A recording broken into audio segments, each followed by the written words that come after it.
Hello. Hello. So Olivia is in bed now, and Maria is still Playing playing. So we have a we little have bit of quiet time. yeah we have a little bit of quiet time to be able to make a vlog about our news. So some of you, or mostly maybe all of you now, have heard that we are Moving back to the Philippines. finally moving back to the Philippines, and you guys have so many questions. So we are here to answer some of them. So, what made us decide to say that this is the time now for us to move back? Girl!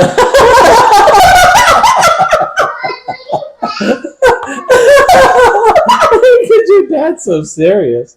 Oh my god.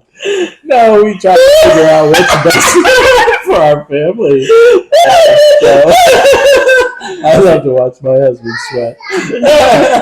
No wonder they're saying that you are so not into the moving. They say you are so red. You're so red now. Oh my god, that's so funny to look at your face.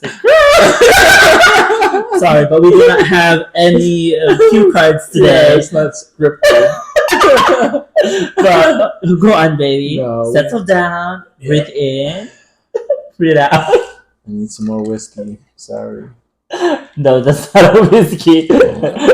This is Coke. Or Coca-Cola. Anyway, okay, hold on. There you go.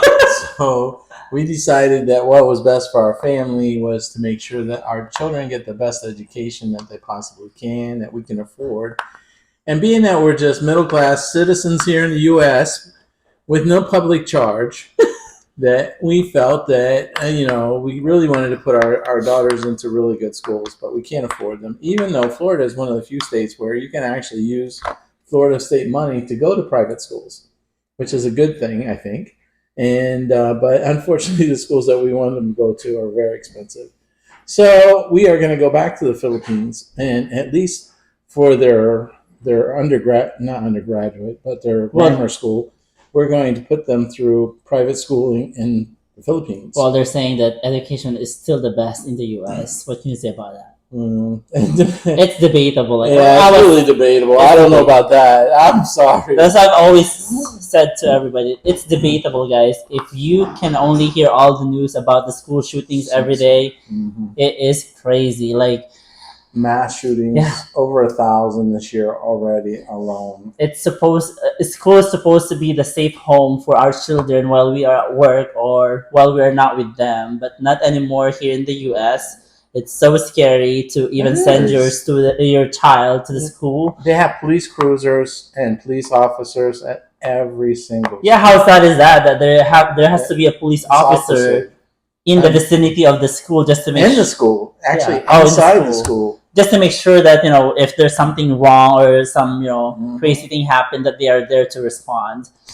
And I know, like in the Philippines, gun violence is not that crazy because not all citizens have the capability to access a gun as much as here in the U.S. And also with drugs and all. So I mean, I do believe that it's a lot safer in the U.S. In the Philippines for our children when it comes to schooling. And with the educational system, I think it really depends with the teachers and your child. I think what matters the most is if your child is getting the right education or the right knowledge that has to be given to them. Then I think, and if your child is really smart, it doesn't matter where he or she goes. And definitely, it's a lot to do with the parents too. And believe me, we're very involved with our child's development and making sure that her schoolwork is done on a daily basis. So we always inquire what she learned, what she did, who she interacted with, how teacher Jackie was. We definitely keep in tune with what's going on with our children. But I think that for the basics and for understanding the math and the reading, the writing, the language skills also is of huge importance, because that way they'll be versed well. They'll speak Ilocano, they'll speak Tagalog, and they'll speak English fluently. So I think it's a win-win for our children.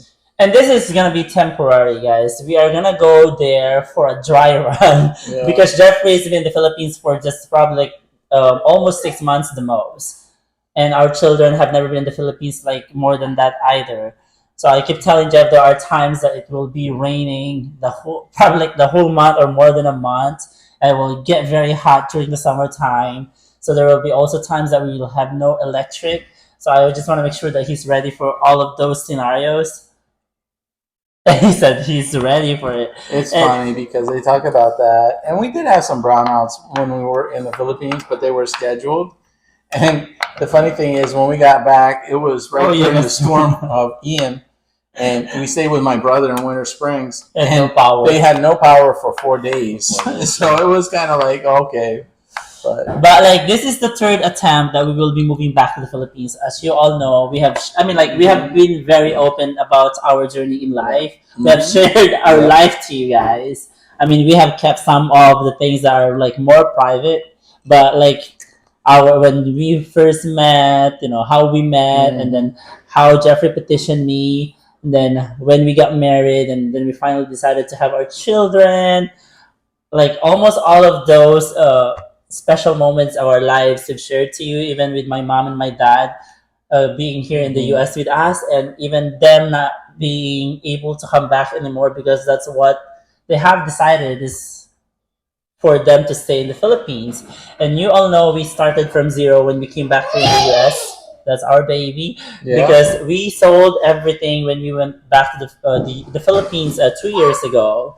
So it was kind of like hard coming back here and starting from zero, but we made it. We made that choice to come back with my parents because we thought it would be best for them too, yes. but they didn't really enjoy it. Hi. So this is Marie Esther. So and that was probably one of the main reasons or main reason why we came back in the U.S. It's because of my mom and my dad. If it's not because of them, we would probably still be in the there. Philippines. And we have like all throughout we have done our investments that will prepare us for this moment. We built our house in the Philippines.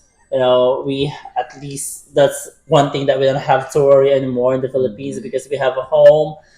We don't owe anything on that home. We started a business in the Philippines because we all thought we were gonna be there already 2 years ago. And now that my mom and my dad decided not to come back, so like Jeffrey and I were like, so what are we doing here? Right. Like, so what's up, baby? And it really comes down to Maria. She's turning 5, and she'll be eligible or ready for kindergarten. So we're looking at the schools that we can put her into this year in Ocala. Certainly more options here in the U.S. for schooling, but at extensive cost. And it's the same thing overall. I mean, there's so many nice things about living in the U.S. The convenience, the hours of everything being open. You can get up at 1 o'clock in the morning if you need something, and you can go and find it. Yeah. But I mean, those things you don't have in the Philippines. But at the same time, well, I don't say that. Probably where we are. Yeah, because we're in the province. So, I mean, if you're in Manila, I'm sure there's more option or access to almost everything. But not where we are because we live in the province, right? Right. We're in a very rural area. Yeah. We're in a farming area. Well, we'll say very rural. It's rural farming.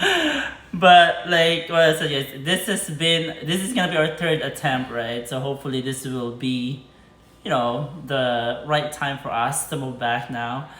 And really, I mean, so we have put our house for rent, right? And luckily, we found somebody really great, a great family that will be staying in our house for a year. Yeah. They're also she's Filipina and she's married to an American as well, so they're just coming back here in the U.S. And we are I think God really works wonders, Yeah. I mean she will be giving us favor and we will also be returning the favor for them. Right. So it's like a win-win situation for all of us. So at least we know who will be staying in our house, but they won't be here until June. So Jeffrey and I are discussing when will be the time that we'll have to go to the Philippines. So we're not sure of that. We're not sure of that one because also we are waiting for Maria's new passport because we renewed it. They say it's gonna be 2 to 3 weeks, and we only we only renewed it last week, so we have to wait for that to be able to book a flight. Definitely. But we are very excited. You know, our dogs miss us dearly. They will be very happy. I mean, they've been in the Philippines for 2 years Yes. without us, and yes, our dogs are surviving. They actually look great. Yes, Yeah, they look so happy when we were there. We were because I know you guys are wondering how are they surviving the heat in the Philippines. So obviously Quite well. they're doing quite well. But you know, Sasha usually gets Sasha is our Bernese Mountain Dog. She usually gets really tired or hot, but we do have air conditioning, so that's not bad. Yeah, she's well taken care of by my sister over there, And Juvie, of course, and Juvie too. Yes. So Juvie is my cousin that stays in our house, and takes care of the dogs. she's awesome. And what else, baby? That's about it. Hope you stay with us and watch us light up the Philippines. Yeah, or we will be there as soon as we can, I think. Oh, our baby is up, so time to go. Time to go. Thank I love you you guys. all. Bye bye. Bye bye.